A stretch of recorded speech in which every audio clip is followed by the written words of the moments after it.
কাইনা কোথায়? কাইনা আবার কি জিনিস?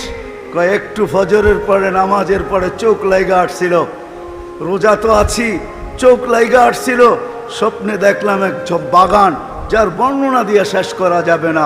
জান্নাতের বাগানের বর্ণনা আর কে দিবে?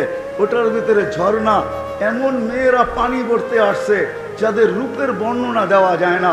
আমি যখন কাছে গেছি সবাই চিৎকার দিয়ে উঠছে, আইনার জামাই আসছে। ভাবলাম এদের ভিতর থেকে কেউ হবে। যখন আরো কাছে গেলাম, বললো আমরা কোথায়? আমরা না, আমরা তো তার কৃতদাসী, আমরা তো তার খাদেম, তার জন্য পানি বইরা নিতে আসছি। সে তো আগে, তো আমি দৌড় দিলাম, দেখলাম আরেকটা ঝর্ণা। পিছের মেয়েদের আর কি সৌন্দর্য, এদের সৌন্দর্যের বর্ণনা দেওয়া সম্ভব না। আগের গুলার থেকে লক্ষ কোটি গুণ বেশি সুন্দরী। ভাবলাম এদের ভিতরেই কেউ হবে।